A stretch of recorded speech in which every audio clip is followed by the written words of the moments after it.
Ko'p bizneslarda jamoa mavjud, xodimlar ishlayapti, lekin natija past. Buni qanday izohlaysiz?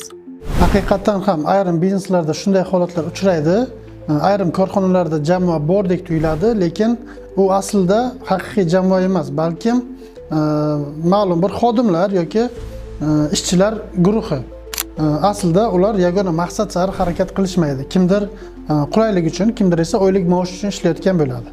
Shu o'rinda korxonaning asosiy rejasi yoki strategiyasi ikkinchi o'ringa tushib qoladi. Tashqaridan qaraganda korxonada jamoa ishlayotgandek tuyulsa-da, lekin ichkarida harakatlar yuzaki bo'ladi.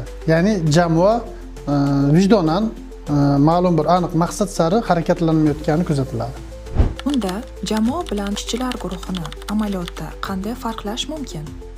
Eng asosiy farq umumiy maqsad va qadriyatlarda.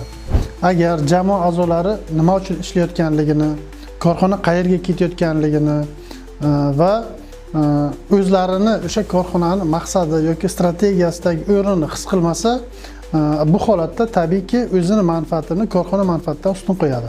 Shunda rahbar barcha ish uchun javobgarlikni o'z zimmasiga oladi. Tabiiyki bunda nazorat kuchayadi. Tashabbuslar esa o'z-o'zidan yo'qoladi yoki so'nishni boshlaydi. Biznesni esa jamoa emas, balki rahbar sudrab yurishga majbur bo'ladi. Rahbar kuchli jamoa tuzishni nimadan boshlashi kerak? Kuchli jamoa lavozim yoki maosh bilan emas, balki qadriyatlar bilan tuziladi. Demak, rahbar jamoaga korxonaning yagona va asosiy maqsadini, nima uchun aynan shu yo'l tanlanganligini, mana shu yo'l ortida yoki mana shu strategiya ichida har bir xodimning vazifasi, o'rni, ahamiyatini ochiq-oydin tushuntirib bera olishi kerak. Demak, har bir inson jamoada o'z rolini va o'z o'rnini his qilishi shart. Shunda har bir xodim berilgan topshiriqni yoki vazifani bir majburiyat yoki yo'riqnoma sifatida emas, umumiy maqsadni bir bo'lagi sifatida qabul qiladi.